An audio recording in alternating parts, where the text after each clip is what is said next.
বিপর্যস্ত ৩ পার্বত্য জেলা ও কক্সবাজারের জনজীবন। বন্যা ও পাহাড় ধসে প্রাণহানির পাশাপাশি অনেক এলাকার যোগাযোগ ব্যবস্থা ভেঙে পড়েছে।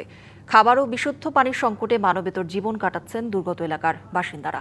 প্রশাসনের পক্ষ থেকে চেষ্টা করা হলেও দুর্গম অনেক এলাকায় এখনও ত্রাণ পৌঁছানো সম্ভব হয়নি।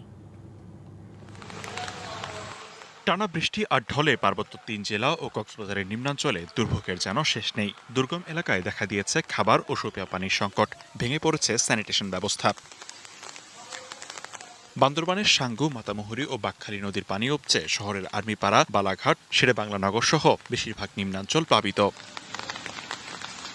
অনেক বাড়িঘর, দোকানপাট, শিক্ষা প্রতিষ্ঠান ও কৃষি জমিতে পানি জমে থাকায় ভোগান্তি চরমে। এখনও বিচ্ছিন্ন সড়ক যোগাযোগ।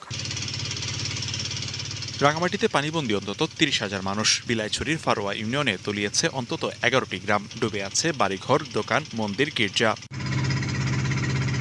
প্রশাসনের পক্ষ থেকে চেষ্টা করা হলেও তীব্র স্রোতের কারণে ত্রাণ পৌঁছানো সম্ভব হয়নি। ৩ দিন ভারী বৃষ্টির বর্ষণে ফারুয়ায় অনেক ক্ষতি হয়েছে। নিম্ন অঞ্চল ডুবে গেছে, তো এখানে অনেক ফ্যামিলি পানি বন্দি। 2টা বাড়ি সব তলায় গেছে, এখনো কেউ আসে নাই আমাদেরকে দেখার জন্য। খাগড়াছড়ির ছোট মেরুন ইউনিয়নে পানি নেমে যাওয়ায় বাড়িঘরে ফিরছেন বাসিন্দারা, খুলছে দোকানপাট।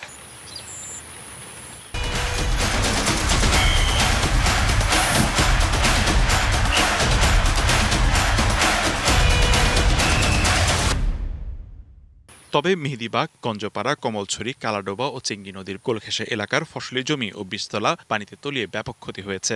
জলা ফেলাছে, আবার পানি পূর্ণ আবার বার হয় না, এখন তো নষ্ট হয়ে যাবে। সবজি সব শেষ হয়ে গেছে, এনে আর সবজি আমার করার কিছু নাই। দুর্গত মানুষের পাশে দাঁড়িয়েছে সেনাবাহিনী, স্থানীয় প্রশাসন ও সংশ্লিষ্ট সদস্য। কক্সবাজারের পেকো উপজেলার ভোলাইয়াখাল এবং মাতামুহুরী উপজেলার কোনাখালী ইউনিয়নের বন্যা নিয়ন্ত্রণ বাঁধ ভেঙে তলিয়েছে গ্রামীণ সড়ক ও বসতভিটা। সদর, রামু ও ঈদগাঁওয়ের বন্যার পানি নেমে যাওয়ায় বিভিন্ন এলাকায় ভেসে উঠছে ক্ষতচিহ্ন।